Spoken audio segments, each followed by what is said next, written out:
Bienvenue sur le podcast de Naturisme TV. Vous découvrirez au fil des épisodes des histoires, des réflexions et des regards croisés sur le naturisme et son art de vivre. Aujourd'hui, on plonge tête la première dans un sujet qui est extrêmement riche et franchement bardé d'idées reçues. Ah ça, les idées reçues, ce n'est pas ce qui manque, oui. Ouais, c'est clair. On va examiner ensemble les véritables règles qui encadrent la nudité intégrale. Parce que l'imagerie populaire aime bien dépeindre ça comme une sorte de grande fête sauvage où tout est permis, quoi. Le fameux mythe de la plage sans foi ni loi. Exactement. Mais la réalité d'une vie en communauté dans le plus simple appareil, ça ne s'improvise pas du tout. Il y a un cadre, des règles écrites, et c'est ce cadre qu'on va disséquer aujourd'hui avec vous. Je suis ravi de vous recevoir pour cette analyse. Et je suis ravie d'être là, c'est vraiment une démarche essentielle. Pour mener cette exploration, on ne va pas se baser sur des on-dit ou des rumeurs, hein. Non, on a du solide aujourd'hui. Voilà. On a sous les yeux les règlements officiels du Centre naturiste René Oltra. C'est pour resituer un peu l'institution historique installée au Cap d'Agde depuis 1956. Un sacré domaine, ouais. Et on croise ça avec les directives environnementales de la réserve naturelle nationale du Bagnas, qui est juste à côté, sa voisine immédiate. Le but, c'est vraiment de comprendre l'écosystème complet. Et notre mission pour cette plongée dans les sources, c'est de démystifier complètement le fonctionnement de ces espaces. Ceux qui écoutent connaissent probablement déjà ces lieux de nom, mais on va voir que l'architecture de ce règlement intérieur est fascinante. Elle est très stricte, certes, mais totalement pensée pour créer une bulle de sécurité absolue. D'accord. Décortiquons un peu tout ça. Avant même de parler de ce qui se passe quand on enlève la serviette, il y a un paradoxe énorme qui m'a sauté aux yeux en lisant les textes. Ah oui, lequel? Je suis curieuse. On parle de liberté totale, de retour à l'état de nature, et pourtant l'accès à ce village naturiste ressemble à s'y méprendre au franchissement d'une frontière d'État. C'est pas juste une petite plage publique où l'on arrive en tongs depuis le parking, quoi. C'est une observation fondamentale. Et je suis convaincue que le paradoxe n'est qu'apparent. En fait, l'accès au domaine qui est géré toute l'année par la commune d'Agde nécessite de passer par un bureau des entrées particulièrement formel. Oui, il faut carrément décliner son identité, c'est ça? Exactement, il faut présenter des documents officiels et surtout acheter une carte d'accès nominative. C'est fou. Et attention, hein, ce n'est pas une simple formalité pour les visiteurs d'un jour. Même une personne qui a réservé son emplacement ou son bungalow pour 3 semaines dans le domaine René Oltra, qui est un espace gigantesque de 39 hectares, doit obligatoirement obtenir ce sésame. Donc, la réservation touristique classique ne remplace pas ce droit d'entrée. Non, absolument pas. C'est une condition absolue. Mais pourquoi une telle bureaucratie? Enfin, je veux dire, j'imagine la scène. On vient pour se reconnecter à la nature, fuir la société de consommation, et la première chose qu'on doit faire, c'est sortir son portefeuille et sa carte d'identité plastifiée devant une barrière de péage. C'est vrai que vu comme ça, Ça casse un peu le mythe du retour aux sources, non? ça le casse si l'on considère cette barrière comme une contrainte. Or, la philosophie des lieux la conçoit plutôt comme un filtre protecteur indispensable. Un filtre, ok. C'est-à-dire? Eh bien, la nudité crée par définition un état de vulnérabilité, qu'elle soit physique ou psychologique. Pour que des milliers de personnes acceptent de vivre dans cette vulnérabilité, de faire leurs courses, d'aller au resto ou de discuter avec leurs voisins sans aucun vêtement, il faut une garantie absolue. La garantie que le monde extérieur ne va pas s'immiscer. C'est ça, que le regard extérieur ne viendra pas les pervertir. Ce contrôle strict permet de laisser à la porte le voyeurisme, les badauds venus juste regarder les naturistes, et plus largement le jugement de la société habillée. Ah ouais, je vois, c'est un sas de décompression en fait. Une sorte de biosphère. On enferme l'agitation à l'extérieur pour garantir la paix à l'intérieur. Absolument. Et ce concept de biosphère prend tout son sens quand on regarde les documents concernant la réserve du Bagnas, juste à côté. C'est là que la géographie rencontre la philosophie du lieu, non? Exactement. La réserve du Bagnas, qui est gérée par l'association ADENA, s'étend sur près de 600 hectares de zones humides. Et tout comme le village naturiste, on n'y entre pas comme dans un moulin. L'accès libre y est interdit aussi. Formellement interdit, oui, pour protéger la nidification des oiseaux, la biodiversité et la fragilité des sols. Il y a donc une continuité territoriale frappante ici. D'un côté de la ligne imaginaire, on restreint l'accès pour protéger la nature sauvage contre la destruction humaine. Et de l'autre côté, on restreint l'accès pour protéger une certaine nature humaine, une nudité fragile contre la toxicité sociale. Voilà. C'est une symétrie presque poétique. C'est très beau, oui. On protège l'écosystème naturel d'un côté et l'écosystème humain de l'autre, avec les mêmes outils d'isolement. Très bien. Alors, admettons, la barrière est franchie, on a montré patte blanche, on est à l'intérieur. Oui, le ça s'est passé. Si la frontière est si stricte, je m'attendais vraiment à trouver à l'intérieur une dictature absolue de la nudité. Une sorte de dogme où le moindre centimètre carré de coton vous vaudrait une excommunication immédiate. C'est souvent l'image qu'on s'en fait, hein. Mais en disséquant la charte, j'ai été surpris de découvrir une flexibilité vraiment intelligente. Alors, la ligne de conduite principale reste sans équivoque, hein. Ce que le règlement appelle la tenue naturiste, c'est-à-dire la nudité intégrale, est une exigence formelle sur la plage et dans les douches communes. Là, on ne discute pas. Non, ce ne sont pas des zones de débat. Et partout ailleurs dans le domaine, aux abords des commerces ou dans les allées, c'est la norme absolue, par simple respect pour la majorité qui évolue dénudée. Mais le naturisme n'est pas un extrémisme hors sol. Il s'adapte, c'est ça. Oui, il compose avec la réalité biologique et climatique. Et c'est là que je veux vous challenger. Parce qu'il y a un passage de la charte qui va vraiment faire tiquer. Le texte dit que si le vent se lève, s'il pleut ou s'il fait, je sais pas, 12 degrés, s'habiller est totalement autorisé. On a le droit d'enfiler un gros pull ample ou un jogging décontracté. Tout à fait. Par contre, et c'est là que je coince, le port de maillot de bain, de bikini ou de string est absolument proscrit. Arrêtons-nous là-dessus 30 secondes. Allez-y. Je suis dans un centre de vacances au bord de la Méditerranée. En quoi le fait de porter un minuscule bout de tissu comme un bikini est-il considéré comme une infraction grave, alors qu'enfiler un énorme sweat à capuche en plein mois de juillet serait toléré si j'ai un peu froid? C'est complètement contre-intuitif par rapport à l'idée d'être le plus nu possible. Ce qui est fascinant ici, c'est que cette règle révèle l'essence même du naturisme. Ce n'est pas une simple, absence de tissu. C'est une démarche profonde de désexualisation du corps. Désexualisation? D'accord. Demandez-vous quelle est la fonction d'un vêtement. Un sweat à capuche, un pantalon en lin ample ou un ciré en cas d'orage ont une fonction strictement utilitaire et protectrice. Ils répondent à un besoin thermique. Oui, personne ne met un gros pull informe pour attirer le regard sur ses formes. Exactement.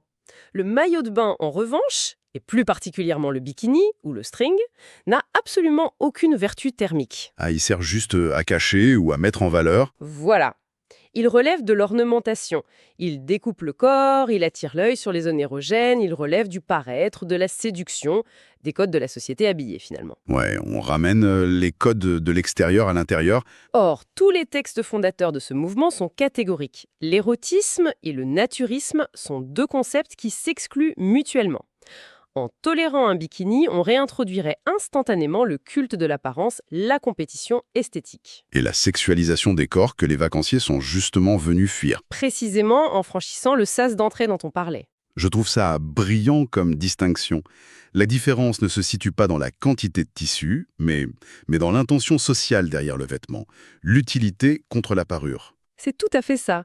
Et si l'on tire le fil de cette logique de désamorçage de l'érotisme, on tombe sur une autre règle qui m'a interpellé, la gestion des bijoux corporels. Oui, la charte stipule très clairement que les piercings considérés comme excessifs ou extravagants, ainsi que les bijoux portés sur les parties génitales, sont interdits. C'est très précis. Si une personne arrive avec ce type d'ornement, la direction lui demande formellement de les retirer ou, à minima, de les dissimuler sous un paréo ou une serviette lors de ses déplacements. Attendez, d'un point de vue purement pratique, comment est-ce qu'un centre de 39 hectares peut jouer à la police des piercings? Est-ce qu'il y a des vigiles avec un maître ruban qui décide à quel moment un anneau devient extravagant? Non, rassurez-vous. Il ne faut pas imaginer une brigade des mœurs qui scrute l'intimité des vacanciers à la jumelle. Ouf, parce que ça ferait un peu Big Brother. Et puis, n'est-ce pas une intrusion énorme dans l'intimité que de dire à quelqu'un ce qu'il a le droit d'accrocher à sa propre peau? Je comprends votre réaction, mais la régulation se fait beaucoup par le contrat social et l'autorégulation de la communauté. L'objectif n'est pas de fliquer les individus, mais de maintenir un environnement familial. Familial, c'est ça le mot-clé. Oui. Le texte justifie d'ailleurs cette interdiction par la volonté explicite de ne pas heurter ou déranger les plus jeunes. Un piercing génital ostentatoire ramène encore une fois l'attention vers la sphère sexuelle. C'est un marqueur érotique fort. Ah oui, je vois la logique. En demandant de le cacher, le centre protège la dimension intergénérationnelle du naturisme. Un enfant doit pouvoir jouer au ballon sans être confronté à des codes d'hypersexualisation adulte. C'est là que ça devient vraiment intéressant. On touche au concept de ce que j'appellerais le vêtement psychologique. C'est une belle expression. On enlève le maillot pour enlever la pudeur imposée, mais on demande de retirer les parures pour enlever l'armure de la séduction. Et le centre a une approche très fine de cette psychologie, notamment avec la gestion des nouveaux arrivants et des adolescents. J'aimerais qu'on s'y attende un peu. Oui, c'est fondamental. Les documents parlent d'une véritable tolérance pédagogique. Tolérance pédagogique, comment ça se traduit? Eh bien, les gestionnaires savent pertinemment que se déshabiller intégralement au milieu d'inconnus pour la toute première fois, ça peut provoquer une véritable panique psychologique. J'imagine. C'est pas anodin de tout enlever. Donc, on ne force personne à jeter ses vêtements dès la barrière franchie.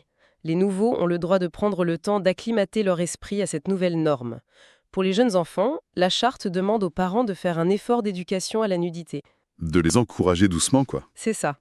Mais la règle bascule de manière fascinante quand on arrive à l'adolescence. Oui, l'adolescence, l'âge de la conscience de soi aiguë, des complexes, l'âge où le moindre regard d'autrui ressemble à un jugement de cour martiale. Exactement. Le règlement prévoit des espaces dédiés, comme un club pour les 13-17 ans, mais il fait surtout une concession majeure pour cette tranche d'âge spécifique. Le port du slip de bain, du boxeur ou du monokini est exceptionnellement toléré. C'est génial. C'est d'une grande clairvoyance psychologique, je trouve. Imposer la nudité stricte à un adolescent en pleine mutation physique qui est mal dans sa peau et terrifié par le regard des autres, ce serait contre-productif, voire violent. Oui, ça les ferait fuir. En lui permettant de garder ce bouclier textile, on lui donne l'espace de faire son propre chemin vers l'acceptation de son corps. À son rythme, sans pression dogmatique. C'est une concession brillante. Et cette volonté de désarmer la pression sociale va de pair avec la règle d'or du domaine, le droit à l'image. Ah, le droit à l'image, c'est intraitable. Le règlement est impitoyable là-dessus.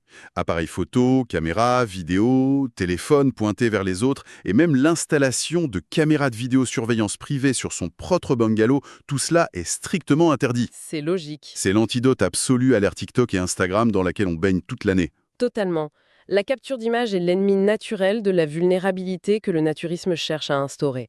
Si vous craignez constamment qu'une photo de vous nue se retrouve sur les réseaux sociaux, la détente est impossible. Le sanctuaire s'effondre. C'est pour ça que les sanctions prévues par la charte sont si lourdes, j'imagine. Ce n'est pas juste une petite tape sur les doigts. Oh non. Tout comportement exhibitionniste, provoquant ou contraire au respect strict d'autrui et de son image commence par un avertissement officiel. Mais en cas de récidive, la sanction tombe comme un couperet. L'exclusion, carrément. L'exclusion immédiate et définitive de l'établissement. La bienveillance du cadre repose vraiment sur la fermeté de ceux qui le font respecter. C'est un respect du corps de l'autre qui force l'admiration. Mais en poussant la lecture de ces documents, j'ai remarqué que cette douceur, cette précaution infinie accordée aux limites humaines, elle déborde largement du cadre corporel. C'est-à-dire, Elle s'étend naturellement à l'environnement physique qui accueille les vacanciers. L'écologie, dans ces textes, ça ne ressemble pas du tout à un vernis marketing ajouté pour faire moderne. C'est profondément imbriqué dans l'ADN des règles. oui, si l'on relie cela à une perspective plus large, on comprend vite pourquoi. Si l'on lit les définitions de la Fédération française de naturisme sur lesquelles s'appuient ces centres, l'équation est très claire. Quelle est cette équation? Le naturisme implique le respect de soi, le respect des autres et le respect de l'environnement. C'est un triptyque indissociable. D'accord. Le règlement du camping René Ultra traduit cette philosophie en injonctions très pratiques. Par exemple, il est strictement interdit de piétiner la zone dunaire, qui est un écosystème d'une fragilité extrême. Ah oui, les fameuses dunes d'Agde. Il y a aussi des protocoles pour limiter l'utilisation de l'eau potable, notamment dans les blocs sanitaires. Et le tri des déchets n'est pas une simple suggestion, c'est une exigence de savoir-vivre. Alors, à propos des blocs sanitaires, il y a une ligne dans le règlement qui m'a fait sourire mais qui est tellement révélatrice. Laquelle? Il est formellement interdit de détruire les nids d'oiseaux qui sont construits à l'intérieur même des douches ou des toilettes du camping. Ah, oui, c'est vrai. Je trouve l'image incroyable. On peut s'imaginer en train de se laver, nu comme un verre, et partager tranquillement son espace avec une famille d'hirondelles. C'est là qu'on sent l'influence directe de la réserve du Bagnaz juste à côté. Mais c'est tout à fait ça. Cette anecdote des nids d'oiseaux résume toute la démarche. Le domaine naturiste ne cherche pas à repousser la nature à l'extérieur de ses clôtures pour créer un univers stérile. Il l'accueille. Ils cohabitent. Il accepte la cohabitation avec la faune locale, tout comme la réserve du Bagnaz protège les migrateurs. Et cette cohabitation passe aussi par une maîtrise de l'agitation humaine. J'ai vu que la vitesse de tous les véhicules motorisés est plafonnée à 10 km/h à l'intérieur du domaine. C'est très lent, oui. Autant dire qu'à cette allure, on se fait doubler par des naturistes à vélo. Mais au-delà de la sécurité évidente pour les piétons, j'imagine que l'impact sur le bruit ambiant doit être massif. Bien sûr, le silence, ou en tout cas l'absence de nuisances sonores urbaines, fait partie de la thérapie naturiste. La limite à 10 km/h empêche la pollution sonore diurne et protège le calme absolu de la nuit. Ça fait rêver. Et quand on compile tout ce qu'on vient d'analyser, la préservation des dunes, les économies d'eau, la protection des nids, la limitation du trafic, on comprend pourquoi le naturisme connaît aujourd'hui un regain de popularité spectaculaire chez les jeunes. Ah bon? Les jeunes s'y mettent. Les statistiques citées dans les documents annexes sont formelles. 43% des naturistes en France ont aujourd'hui moins de 30 ans. Attendez, 43% ont moins de 30 ans. C'est un chiffre qui pulvérise complètement le stéréotype du mouvement figé dans les années 70 avec des hippies vieillissants. Complètement. Mais pourquoi un tel engouement de la génération Z pour ce mode de vie? Parce qu'il répond parfaitement à leurs angoisses contemporaines. C'est une génération frappée par l'éco-anxiété et saturée par l'injonction à la perfection des réseaux sociaux. L'apparence à tout prix. Voilà. Dans un village naturiste bien géré, ils trouvent une cohérence absolue. Une déconnexion numérique, un refus de la fast fashion, puisqu'on ne porte rien, une acceptation des corps imparfaits et une vie quotidienne alignée avec des valeurs de sobriété écologique. Donc pour eux, se mettre nu dans ce cadre précis, ce n'est pas une fantaisie de vacances, c'est un acte de cohérence globale. C'est un véritable engagement, oui. Or, qu'est-ce que tout cela signifie au fond, hein? On a commencé cette exploration à la barrière du poste de sécurité et on l'a terminée sous une douche partagée avec un oiseau. Un joli voyage. Et en traversant toutes ces règles, l'interdiction de parure, le retrait des caméras, la protection des adolescents, la lenteur imposée, on réalise que ce règlement perçu comme strict de l'extérieur est en réalité l'échafaudage indispensable pour soutenir une liberté immense. Exactement. C'est parce que le voyeurisme, l'érotisation, le bruit et la pollution sont fermement bannis que la vulnérabilité physique devient non seulement supportable, mais profondément apaisante. La rigueur du cadre garantit la douceur de l'expérience. On ne peut pas abandonner ces vêtements, qui sont finalement notre première couche de protection sociale, si l'on n'a pas la certitude absolue que l'environnement qui nous accueille est fondamentalement bienveillant et régulé. Et cela m'amène à une réflexion que j'aimerais soumettre à tous ceux qui nous écoutent aujourd'hui. En étudiant ce microcosme, on s'aperçoit que le simple fait de retirer ses vêtements dans un cadre sécurisé nous oblige, presque par un effet miroir, à redoubler de respect. Un respect à tous les niveaux. Oui, un respect envers la pudeur des autres, envers les complexes des jeunes et même envers la nature environnante. Si cette mise à nu physique produit tant d'empathie, quelles sont les armures sociales ou les vêtements psychologiques que nous pourrions essayer de retirer dans notre vie quotidienne, totalement habillés, pour retrouver ce niveau d'attention et d'authenticité envers nos voisins? C'est une excellente question. Est-ce notre obsession pour l'apparence, notre besoin de statut ou notre manie de tout filmer en permanence? C'est une question qui mérite de résonner bien au-delà des murs d'un centre naturiste. Une belle piste de réflexion pour clôturer cette analyse. Merci Evelyne. Nous voici au terme de cette exploration. Merci infiniment à vous de m'avoir accompagné pour décrypter tout ça. Avec grand plaisir, c'était passionnant. Et merci à tous les auditeurs d'avoir suivi cette plongée au cœur de la philosophie naturiste et de ses règles de vie si particulières. L'invitation est chaleureusement lancée pour vous abonner à la chaîne Naturisme TV afin de ne rien manquer des futures analyses. Un grand merci pour votre écoute et rendez-vous très vite pour suivre de nouveaux épisodes.